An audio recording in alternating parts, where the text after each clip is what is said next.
نحمده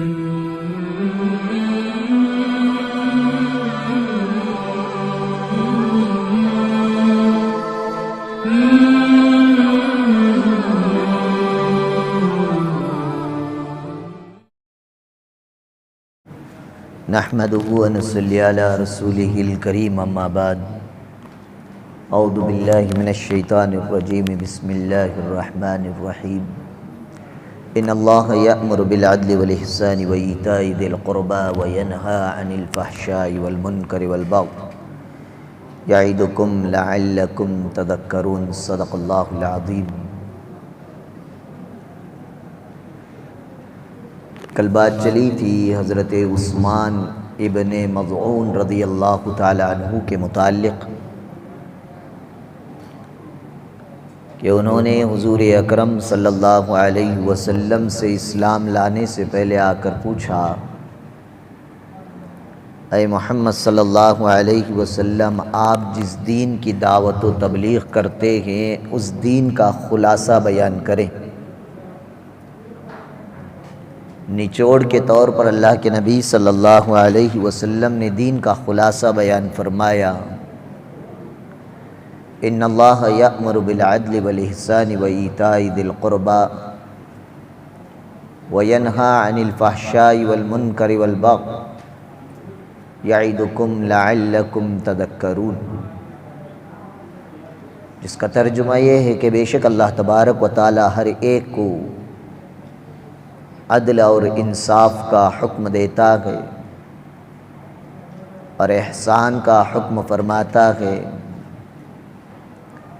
اور اپنے قریبی رشتہ داروں کو دیتے رہنے کا حکم فرماتا ہے اور روکتا ہے بے حیائی سے، گناہ کے کاموں سے اور نافرمانی سے۔ اور اللہ تعالیٰ تمہیں یہ نصیحت کرتا ہے تاکہ تم اس کو خوب یاد رکھو۔ یہ آیت اللہ کے نبی صلی اللہ علیہ وسلم نے حضرت عثمان کو بیان فرمائی کہ یہ دین کا خلاصہ ہے۔ اس میں سے کل پہلی بات کو ہم نے چھیڑا، ان اللہ یأمر بالعدل، اللہ تعالیٰ عدل کا حکم فرماتے ہیں۔ عدل کے معنی انصاف، اور انصاف کا جو اپوزٹ آتا ہے ناانصافی، اور ناانصافی یعنی ظلم۔ اللہ تعالیٰ نے ظلم کے بارے میں فرمایا، ان اللہ لا یظلم ولا یظلم، اللہ تعالیٰ نہ ظلم کرتے ہیں نہ ظلم کرنے والوں کو پسند کرتے ہیں۔ ان اللہ لا یحب الظالمین، اللہ تعالیٰ ظلم کرنے والوں کو بالکل پسند نہیں فرماتے۔ اللہ کے نبی صلی اللہ علیہ وسلم نے ارشاد فرمایا، انصر اخاک ظالما او مظلوما، تم اپنے بھائیوں کو ظلم کرنے سے بھی روکو، جس پر ظلم کیا جائے اسے بھی روکو۔ اور موبائل والے بچے کو بلاؤ، گھر میں دیکھ لے، با جا سامنے، انہیں بھی بزی آج کل، ہمیں بیکاریاں۔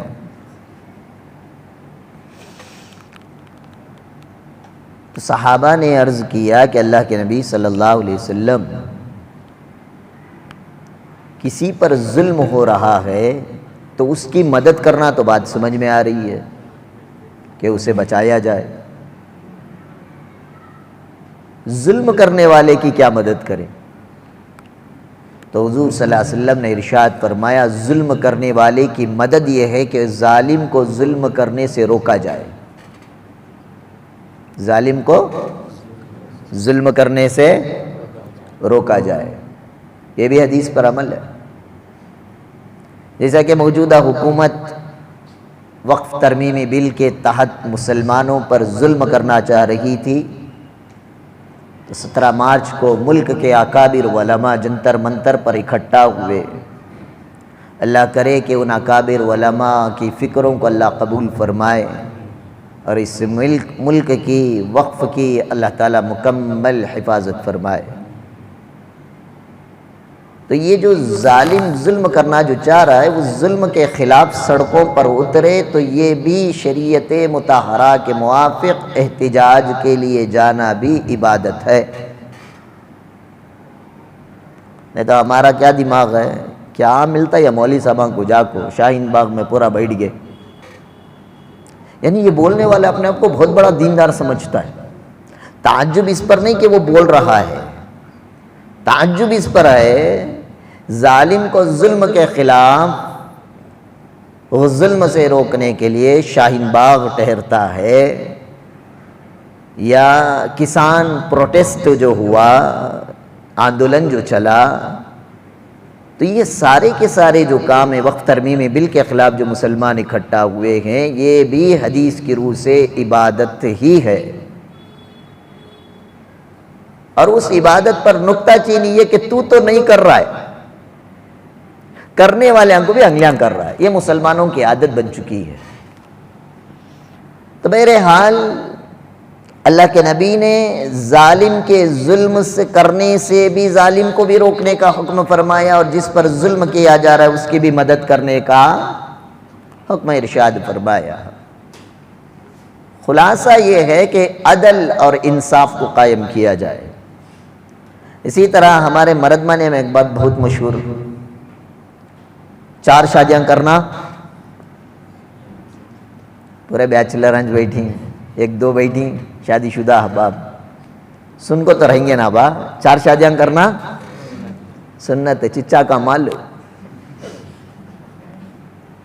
ہمارے نبی 4 کرے، ہمارے نبی 11 کرے، لیکن کب کرے؟ 50 کے بعد 10 کرے، 50 سال تک 21۔ 4 شادیاں کرنا سنت نہیں ہے، مسئلہ سمجھیں۔ 4 شادی کرنے کی شریعت میں اجازت ہے، پرمیشن ہے۔ اب زاہد بھی بولتی ہیں یہ کچھ سنبھالنے ہو رہا ہی نہیں حضرت۔ اچھا، یہ دوسرے کی جو ہے نا کانسیپٹ، یہ مسلمان بالخصوص مردمانے کا خیالی پلو کرنا دوسری، لیکن ہمت تو نہیں ہوتی۔ کیا شاہ رخ بھائی؟ ہاں بول سکتی ہیں؟ تو میں بولنا تو بھی 40 بار سوچتا ہی نہیں، کب تو بھی بغاوت میں آگا تو جاگے تو، نہیں تو دوسری کر لے تو میں کتا سو بغاوت میں، وہ بغاوت کا غصہ اترے بعد سوچتے رہتا ہے، آہا کیا بات بول ڈالیا نا میں، پوری زندگی اب منجے میری جورو کیا اصغر۔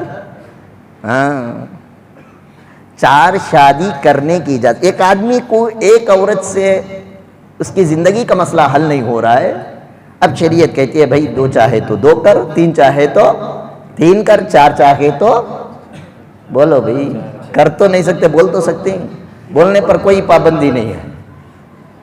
تو یہ جو آیت ہے اس آیت پر غور کریں، فَانْكِحُوا مَا طَابَ لَكُم مِّنَ النِّسَاءِ، اللہ نے فرمایا اگر تم عورتوں میں سے چاہو تو نکاح کرو۔ کس سے؟ مردمانہ مردمانے سے، بیکو بیکو سے، ایک ہی جنڈر میں شادی کرنا مودی اجازت دیالا رہیں گا، لیکن شریعت اس کی اجازت۔ اچھا عجیب حکومت ہماری، 2 نہیں کرنا، اسٹپ نہیں رکھ سکتا ہے۔ اسٹپ نہیں معلوم نہیں، لیونگ ریلیشن شپ نیا نام دیالیس ہمارے نوجوانہ پڑھے لکھے، پرانے میں اسے بولتے تھے کیا؟ اسٹپ نہیں معلوم؟ کار میں ایک ایکسٹرا ٹائر رہتا ہے نا، اسے کیا بولتے ہیں؟ اسٹپ نہیں۔ ایسا گھر والی ایک باہر والی، وہی سے کہتے ہونا تو بھی رکھ سکتی ہیں تمہیں، لیکن لیگلی شادی کہتے ہونا یہ کیچ کرتے۔ واہ کیا قانون بنایا ہمارا پردھان منتری، اس کے عقل پر ہم نہ بھی حیرانی ہوتی ہے۔ تو اللہ نے فرمایا فَانْكِحُوا نکاح کرو تو مَا طَابَ لَكُم، جسے تم چاہتے ہو، مِنَ النِّسَاءِ عورتوں میں سے۔ کتنے کرے؟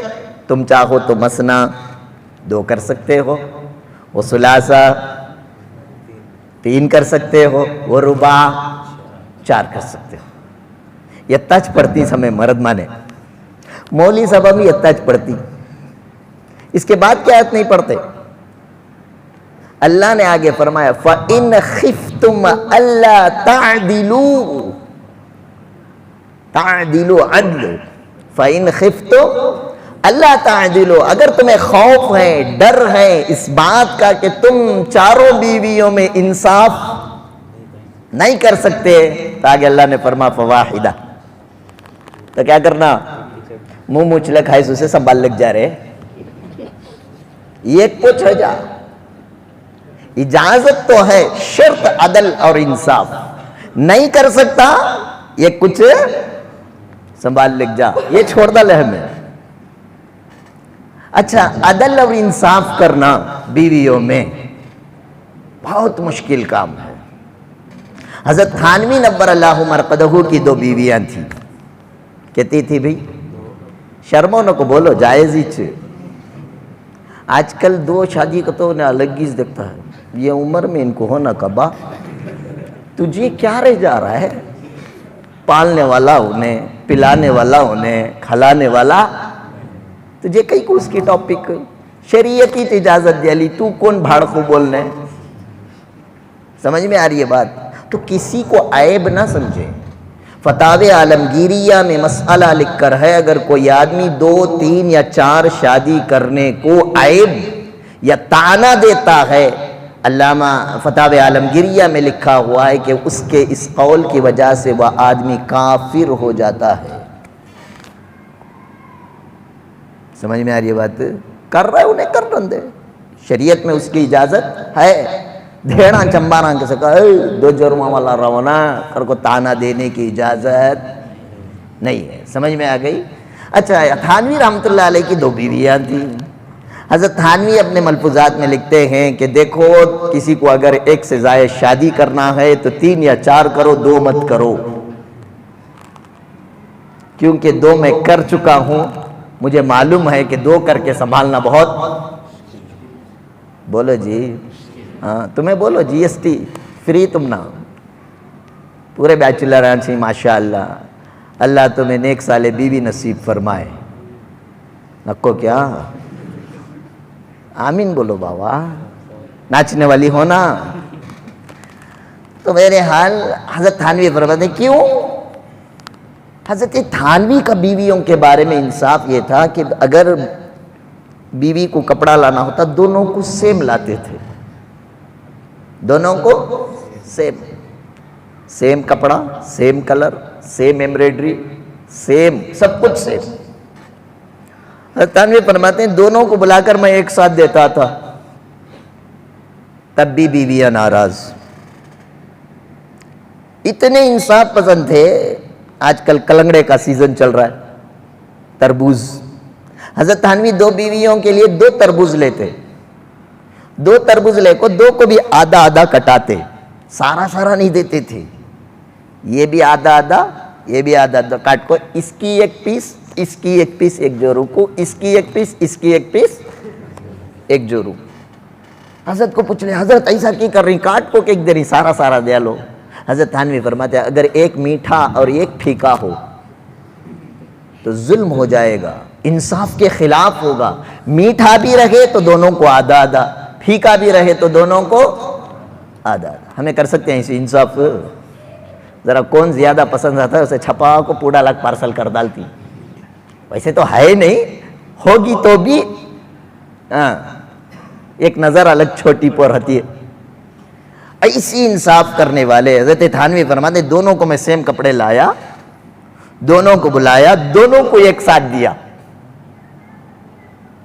اس میں ایک بیوی پھر بھی ناراض ہوگی۔ اب بولے اس میں کیا مسئلہ ہے؟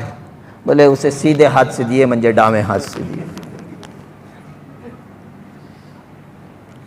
اب حضرت تھانوی فرماتے ہیں سیدھا ہاتھ تو میرے پاس ایک ہی ہے، اس لیے فرماتا ہوں کہ انصاف 2 کے ساتھ کرنا مشکل، تو اس لیے اللہ نے فرمایا پہلی چیز ہر ایک کے ساتھ کیا کرو بھائی؟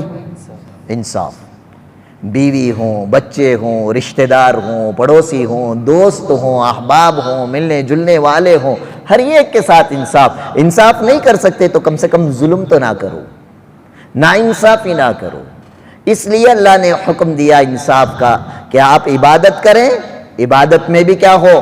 انصاف ہو، عقیدے میں بھی انصاف، معاملات میں بھی، یہ تینوں کی مثالیں میں پہلے دے چکا ہوں۔ ظلم نہیں کرنا۔ عقیدے کا ظلم یہ ہے اللہ کی توحید کے ساتھ اللہ کے ساتھ کسی کو شرک کر دیا تو یہ کیا ہے؟ اللہ کی ذات کے ساتھ ظلم ہے۔ نبی کو اللہ تعالیٰ نے جو مقام، جو منصب، جو مرتبہ دیا، نبی کو وہ مقام، وہ مرتبہ، وہ منصب پر ہی رکھ کر ہم نبی تسلیم کریں۔ اگر نبی کا مقام بڑھا کر اللہ کے برابر کر دیں یہ بھی ظلم۔ نبی کے مقام کو گھٹا کر ولیوں اور علی کے برابر بھی کر دیں تب بھی ظلم ہے۔ بات سمجھ میں آ رہی ہے؟ معاملات میں ظلم کرنا اگر کسی قوم سے سیکھنا ہو تو مسلمان سے سیکھے۔ لیے سو پیسے ٹائم کو دیا لیا تو انہیں مسلمانی نہیں آج کے دور میں ہے نہیں ہے، لیکن مسلمان کو اللہ تعالیٰ نے قرآن مجید میں حکم فرمایا یا ایہا الذین آمنوا بدین الی اجل مسمی فاکتبوہ، اے ایمان والو جب تم کسی سے قرضے کا معاملہ کرو، پہلی چیز تو چاہیے کہ ہم قرضے سے بچیں۔ اللہ ہم سب کے قرضہ لینے سے حفاظت فرمائے، جتنا ہے اتنے پر کھا پی کر خوش راضی رضا بالقضاء۔ اللہ نے جو دیا ہے اس میں جتنی چادر پیر اتنے لمبے کر کے زندگی گزارنے کی اللہ ہمیں توفیق عطا فرمائے، ورنہ انسان میں جب شوق اور شہوتیں اور نمائش اور دکھاوا جب آ جاتا ہے تو وہ آدمی قرضے کی طرف جاتا ہے۔ قرضہ نہیں ملا تو بڈی فائنانس چیٹ فنڈ میں گھس جاتا ہے جس کو سراسر حرام قرار دے دیا گیا۔ تو فرمایا گیا کہ اگر کوئی آدمی کسی سے معاملہ کرے یعنی کوئی قرضہ بھی لے تو فرمایا ڈیٹ متعین کرے، ٹائم متعین کرے، کرنے کے ساتھ لکھ کر رکھے۔ فَاكْتُبُوا، 100 بول سے ایک لکھنا بہتر ہے۔ لکھا، اللہ نے موت دے دی، مر کر چلا گیا، لکھا ہوا رہے گا۔ اللہ تعالیٰ ہماری اولاد اور نسلوں کے اندر قرض کی ادائیگی کرنے کا جذبہ پیدا فرمائیں گے۔ ہمیں لیتے وقت پہلے پلان ڈالتی ہوں، آہا اسے کیسا ڈبانا۔ یہ معاملات میں ظلم ہے۔ اگر آپ نے کسی سے ادھار لیے کہ عصر میں دوں گا، عصر کا وقت ختم ہونے سے پہلے وہ قرض ادا کرنا ضروری ہے، عصر کی نماز کا وقت گزر گیا، فرمایا گیا کہ معاملات میں ظلم ہو رہا ہے۔ تو غرض یہ ہے اللہ تعالیٰ نے ہر ایک کے ساتھ عدل کا حکم دیا، اور دوسری چیز فرمایا احسان۔